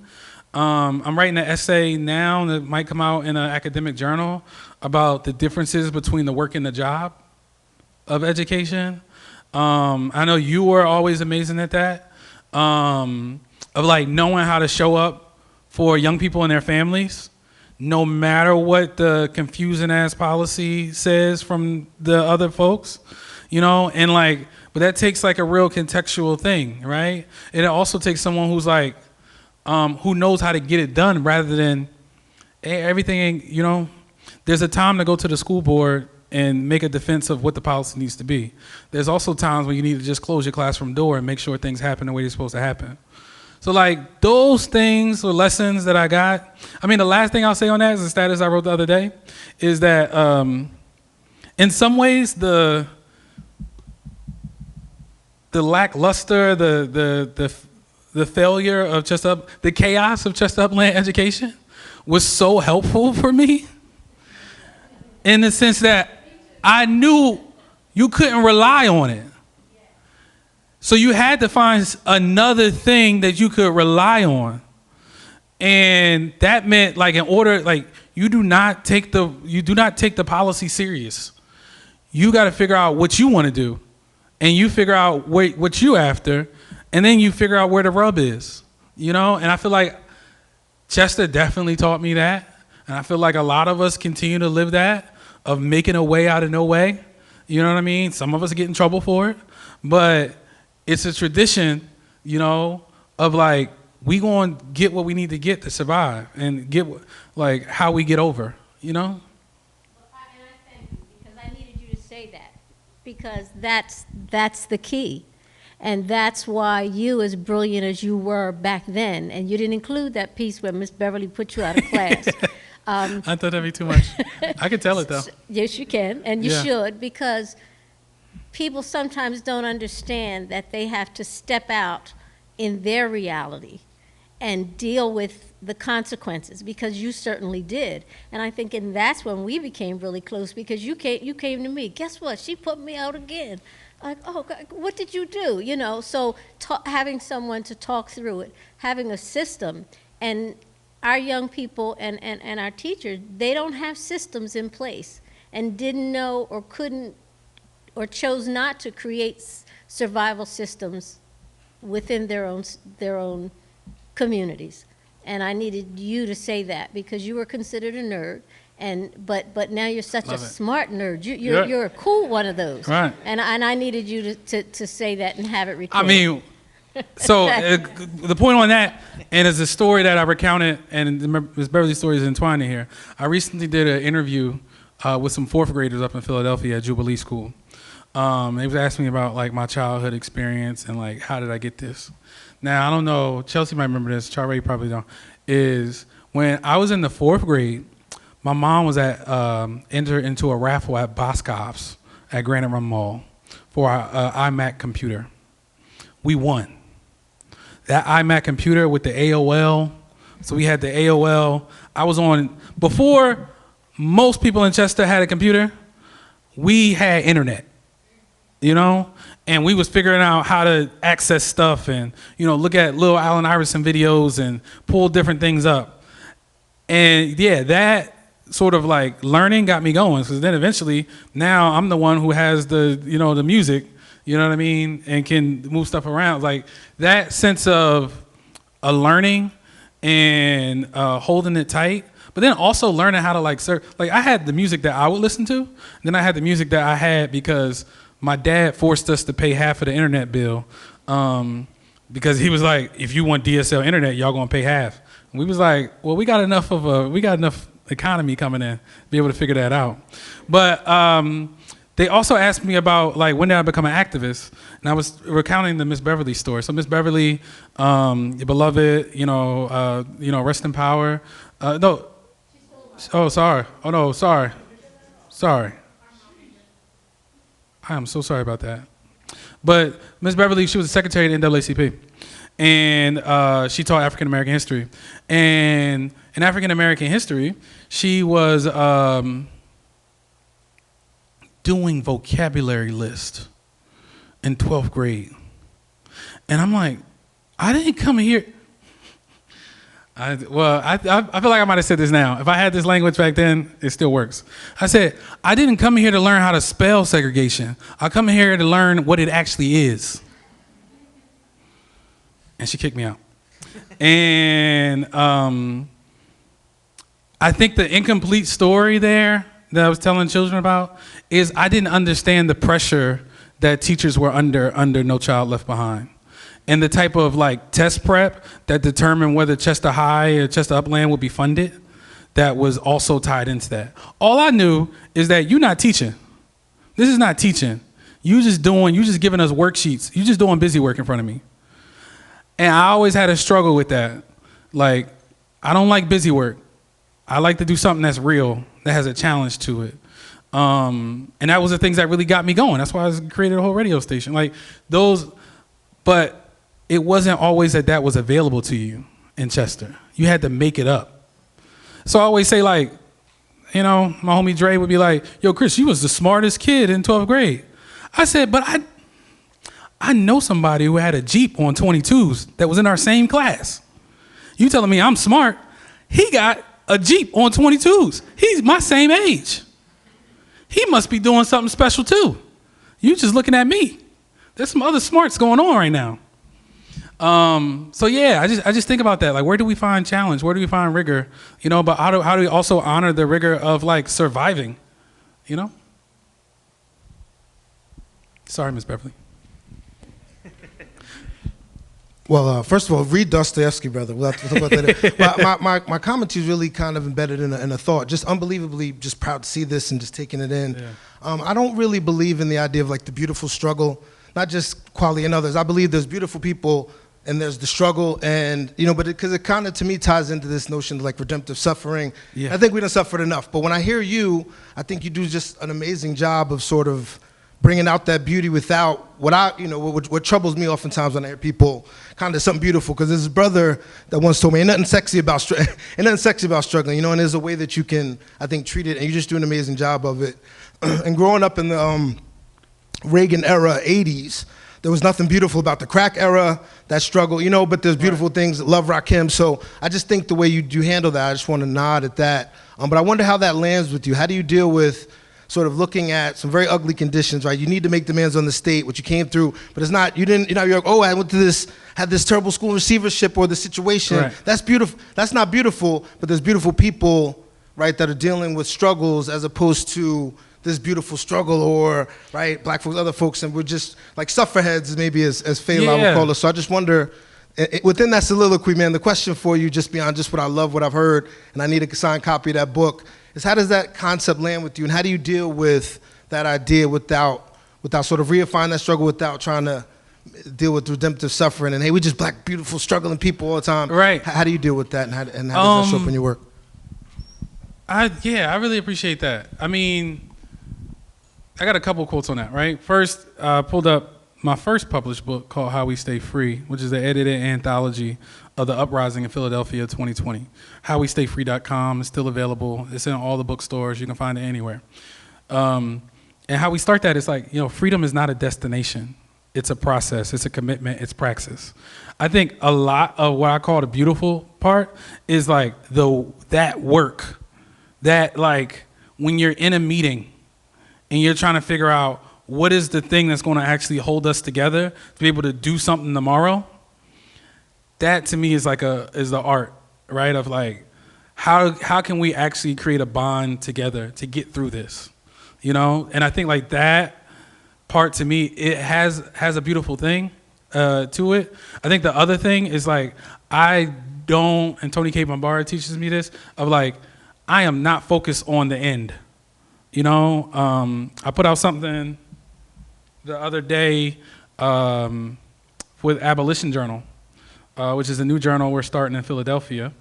And the piece goes, so this is Abolition Journal. I'm going to just go through because I want to just pull up this quote. Gwendolyn Brooks. Live not for battles won, live not for the end of the song, live in the along. I feel like a lot of what I do is the opportunities in which we are sort of like together and we're trying to figure out what's the next step. I'm usually the one, Audre Lorde has an essay, The Transformation of Silence into Language and Action. I'm usually in between the language and action of like, I'm hearing different voices and we got to figure out what we can do to move forward. Recognizing that tomorrow there's going to be another thing that probably comes, but we got to figure out how can we set a precedent today about how we face these things. And that definitely gets me up. Like it gets me going, but it's like the challenge part, right? Like I always say like, I don't know if it's like the ethics, the like love, peace stuff that gets me going. It's the fact that working with people is the hardest work you can do. And especially if you're trying to be accountable to yourself. And the fact that you can like do it righteously, where you can go to bed at night and feel like you said everything that you needed to say is a beautiful feeling. So it's like all in there for me. This has been wonderful. Yeah, I want to ask you a question. Okay, go ahead. Can I ask you a question? I want to go back to Ms. Twyla's kind of point. As you were reading your own book, I think if I were to interpret what you're saying and interpret how you're writing, you're an academic. Is the book that you're writing for academia, or is it for the layperson to understand? That's a good question. I work at Hakeem's Bookstore. Hakeem's Bookstore is the second oldest black bookstore on the East Coast. I read a lot. I probably got 5 books in my book bag right now. I don't take that deep study, particularly like deep black study, is equal to academia. However, there is language within academia that helps me get clear about things. I think one of the things that I take from academia is the notion of scale, and really from like geography, where the writers, usually you're writing at the scale of like what you personally are going through. But then if you think of geography, you got the scale of yourself. You may have the scale of family. You may have scale of community. You may have scale of, or a neighborhood, may have scale of the city, may have scale of the state, scale of the nation, and scale of the world. Like I am trying to figure out the layers through all those different things.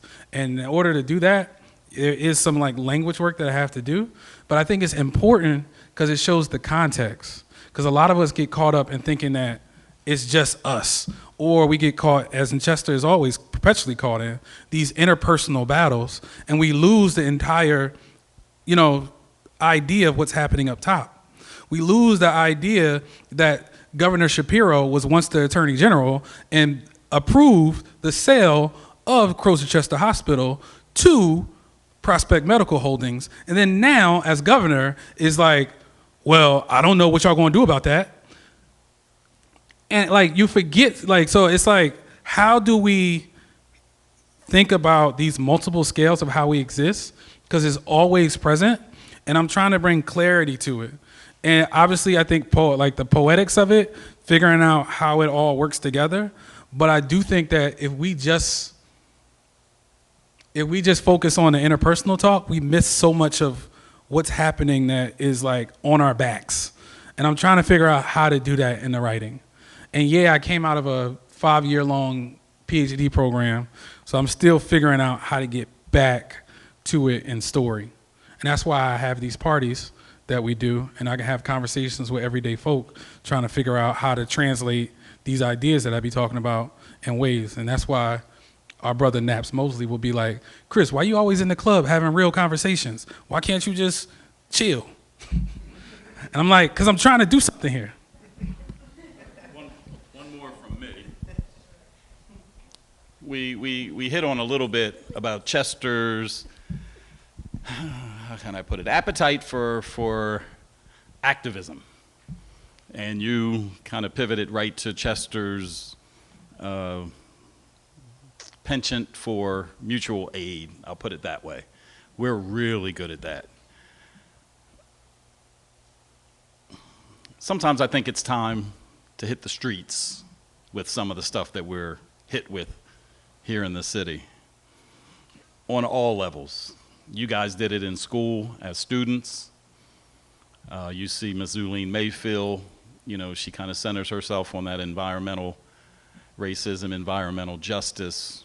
But there's all types of things that go on in this city that I think people should be tiki torch and just coming to the front doors of City Hall. The last example that I can think of that was interestingly not railed against, at least in a collective manner, with boots on the ground in the city, was the episode that happened at the Chester Community Charter School when it was revealed that certain teachers were just bullying kids, you know. I really thought, and I don't know why I thought this, maybe I would have expected this more than thought that it would happen, that the very next day there would be a group of parents at every gate at the Chester Community Charter School saying, y'all not having school today. I kind of thought that parents would have kept their students home that next day. I kind of thought that even teachers who were upset that this was revealed at a place that they work wouldn't have come to work that next day. But I purposely drove, to the campus where this was reported, and it was business as usual. There's some causes around here that I really think that we need to draw attention to, but as a mayor now, I can't be the activist. I have to be a person who governs, and activism got me to where I am, but I can't be out there hooping and hollering all the time. You could. I could, but I would much rather follow a group of activists, in support of. Maybe not lead the charge, but I'd certainly be with the charge. So, talk to me about that a little bit. What's your thoughts on community activism in general, specifically Chester? It's really a show don't tell. Like, we need more modeling of deep activism, and I think we also need more challenges of what your assigned role is into just I'm also, for example, I manage a nonprofit. Am I not going to show up to the Palestine rally? You know what I mean? There's challenges of who are you that I think go beyond any professional role. And I feel like the way that we show up in those moments says a lot about giving folks permission to really step into sharing the type of vulnerability and risk that goes along with making these sort of incredible stances. I think one of the things that I was talking to Justin about before we sort of launched is one of the things that I've always been after is Chester sort of operates on a very Wizard of Oz type of framework.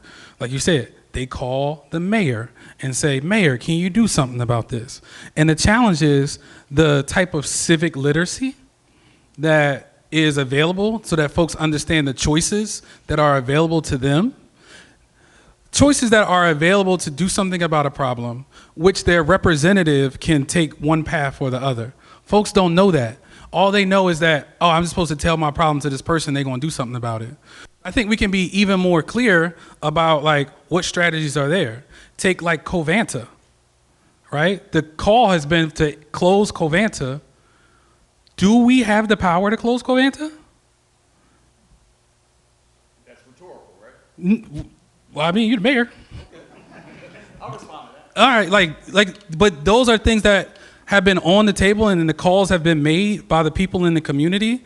And I feel like we're always in this like, well, it takes this and it takes that and it takes that. But like, I would like more conversation, more spaces, more forums that are saying like, how do we talk about how the city works? I actually do workshops in Philadelphia with Committee of 70 called How Philly Works, where we're looking at the budget and we're looking at all these different things to say, how does that work? Maybe you wouldn't have so many arguments about a $20,000 concert if folks understood like, okay, how's the budget and what's this budget supposed to do and what's that budget supposed to do? So I think about like those literacy points as important things to give folks their power and what choices can be made. But I also think it's modeling beyond our sort of like professional role of what it means to like show up. So like, and yeah, I would say sometimes with my words and stuff, I'm kind of like up here, but some of it is just ahead of my time.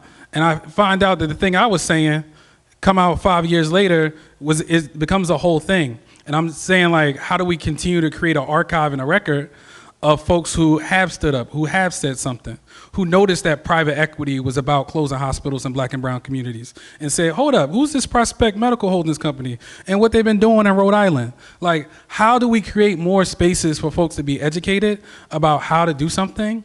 And then how do we sort of like step out of our,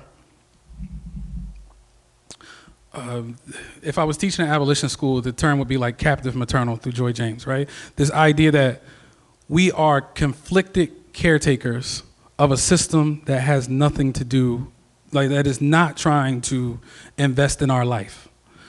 But the superintendent has to turn in a budget that is, on time. I don't know in this city, all the things that not the overseer, the receiver does in this city, and what things can they just take away from us if we don't actually play the game? Like all those things are things that I don't know, but I try to explain to my aunt and try to figure it out.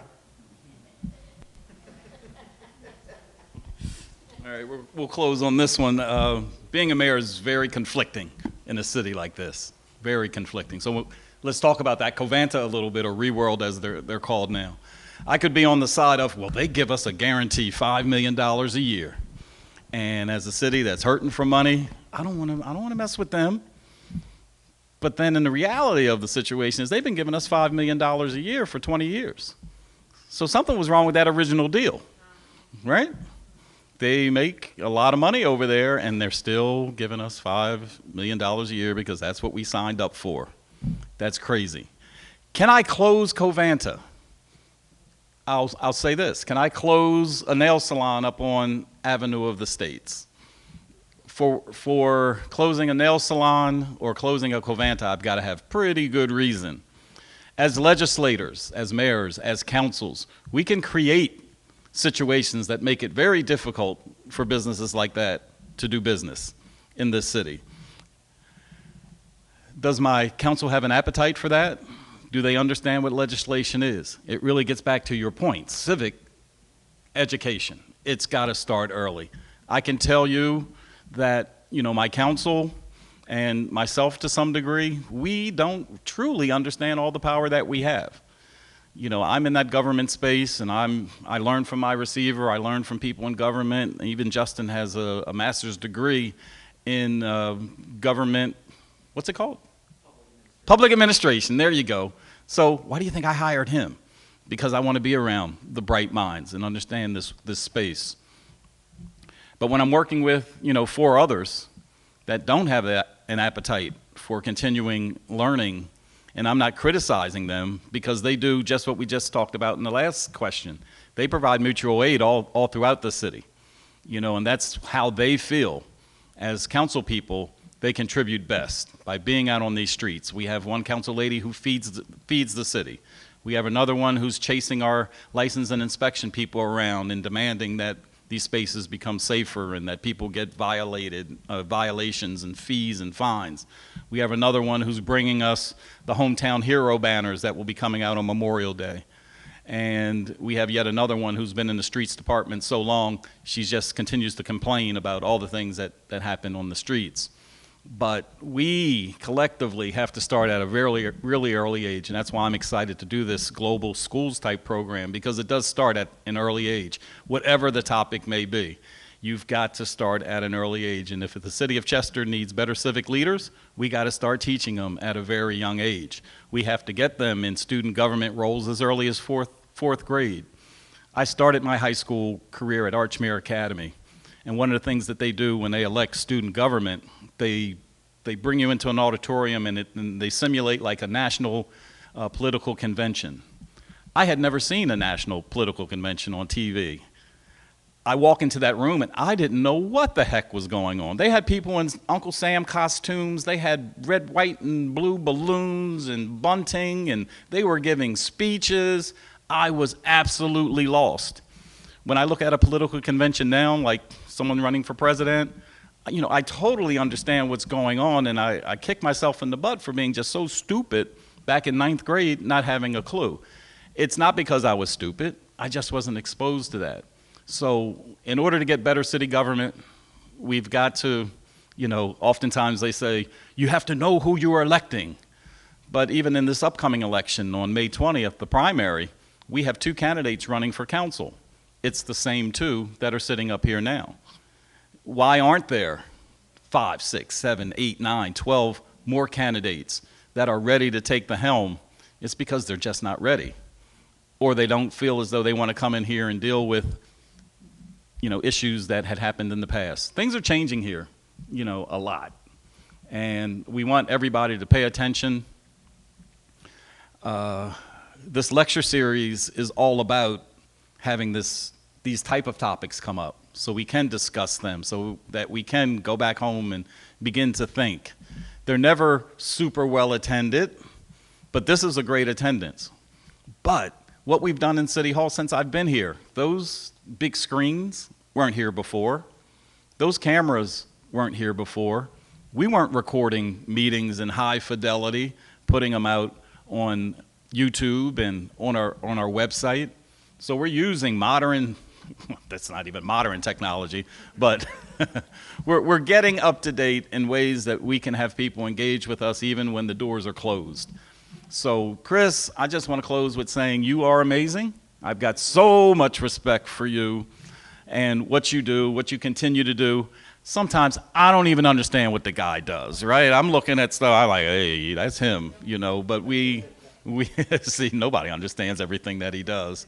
But that's what it's about, right? When you keep striving, when you have a mission, when you have a passion, a lot of people don't understand what you're doing. A lot of people don't understand what I'm doing out here, up here, out in the community. It's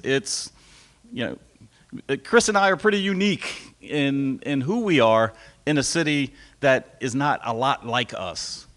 So I'm not trying to win friends. I'm not trying to make a popularity contest. I'm just trying to get this place. And my first year was all about fixing City Hall. I don't see any difference. Well, you don't see all the new hires that we brought in. You don't see that we have departments that can run by themselves now. You don't see that every question is not coming to the mayor or every issue, because I'm not the one that's going to answer it. That's the way it was in the past, though. Everything had to go through the mayor. Everything had to be approved by the mayor. And unless the mayor is a genius and has already experienced every issue, every problem, every situation, things fall off. So putting the power in the hands of the people who are, selected to run this ship is super important. We need to do a much better job reaching back to the younger people, like you said, like school is school, but education is a whole different thing. The things that, you know, students need to learn in order to love and run their own city can be had regardless of who the teacher is, whether they got money in the school or whether they have a classroom book, you know, to take home. It's sad to see what our students have to do. I remember a lady one time, I wanted to share this. Right on Avenue of the States, white lady, all by herself. I was concerned. I was like, who are you and what are you doing? She says, well, I am an expert in school funding. And I said, oh, so, you know, to fast forward, I hit her with a question. At the time that you guys were protesting, I think the schools were at a $20 million structural deficit or something like that. And I asked her, like, first of all, how can anything stay open if it's at a $20 million deficit? I didn't know what structural deficit meant, but $20 million is $20 million. Like, how are the doors even staying open? Any business would have closed. So I said, how can I cleverly ask this? And I says, well, if it was at break even, if the schools were at break even, it didn't have excess, but it also didn't have a deficit, what would the school district, how would the school district look differently? And her answer was so fast and so quick, it was scary. She says, well, hop in the car, I'll take you up to Radnor, I'll take you to Garnet Valley, I'll take you to all these great school districts, and you just have to walk around and see the difference between what's going on there and what's going on here. We settle because we have to, because we have nobody or nothing that's going to get us out of the mess that we're in quickly. We learn to survive, and that's the story that you're telling.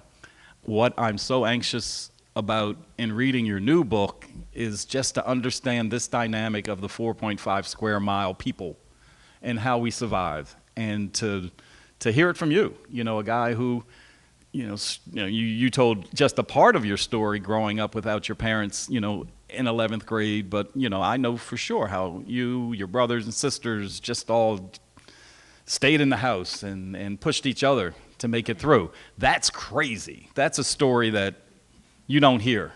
And to see that all of you came out well is just a testament to, you know, your parents first of all, but to your fortitude to be great. You are great. You are a hero to me and to the people who came out to see you. For those of you who are going to watch this video, watch it again and again and again, like you're going to have to read his book again and again and again for it to penetrate.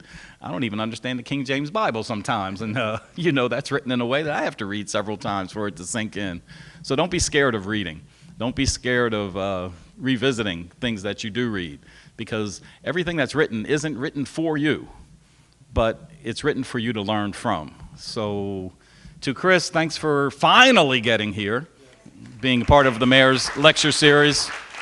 For those of you who it's your first time here, please check our website. We always do the announcements of upcoming events. Do we have one scheduled except for myself? I'm actually going to be doing a lecture series in August. Yeah, you're August. We have to nail down speakers for June and July. June and July. Keep an eye out for that. One of the guys I'm looking forward to coming, though, he's an attorney in the marijuana space, and he's looking to come here as Pennsylvania gets closer to legalizing marijuana. He's going to tell us about that whole thing. I can't wait to hear from him. But no, that's not scheduled yet. Like I said, he's waiting for Pennsylvania to kind of commit to legalizing medical or, you know, recreational dispensaries, but he's done work in New York and New Jersey, and he's really knowledgeable. But he said he won't come until Pennsylvania locks it in, because that's who we're going to be talking about. But again, if you guys have somebody that you'd want to have just standing right up here giving stories, please don't hesitate. Same invitation goes out to you. Thank you, guys. Thank you. Great job, man. We appreciate you.